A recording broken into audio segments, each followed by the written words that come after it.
Either you just hit sub 15 or you've been at sub 15 for quite a while and you're struggling to get faster. But you already know, it's your boy Jack Huber, and today in this video, I'm gonna be going over 5 tips that'll help you get to sub 12. For the very first tip, we're gonna be going over improving cross. As we already know, our cross shouldn't have any rotations or regrips.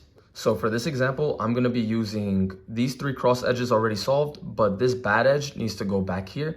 And the most common bad way I see people do it is regrip their hand, R, B prime, R prime, and then come back. And instead, what you should do is using wide moves, L wide, U, L wide prime.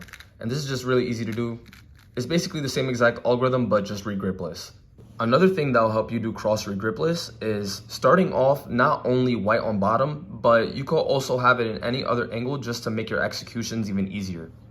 So these are all my cross edges here, 1, 2, 3, 4, and I want to get this green edge over here. And the way I would do this cross is having white in front of me, U prime, R prime, and then I'm trying to get this edge to connect here. So I would do like a R wide prime, and then from here, I would just insert the rest of my edges. Tip number 2 is getting into cross plus 1. Before I get into this one, a prerequisite I do have is that you must know how to do cross blindfolded, or else it will be harder to see your very first pair during inspection. When doing cross plus 1, your goal is to see which corner is going to land on top right after you do your cross. So this is a little hand scramble I'm gonna make an example out of.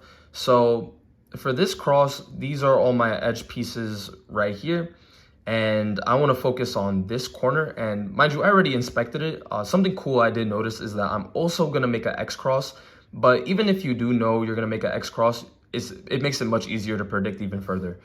So with my cross solution, I believe this corner is going to land right over here, and this edge is actually going to come right back over here. So the way I do my cross is like this.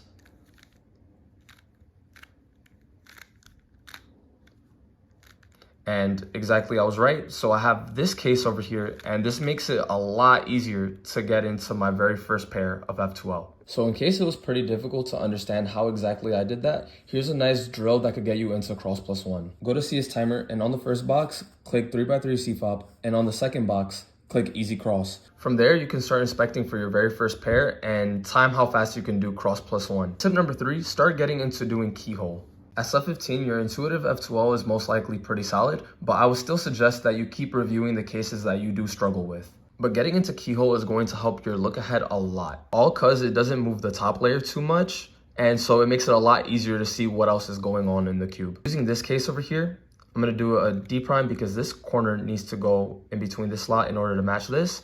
So I notice when I do my L prime UL that this edge is also going to land here.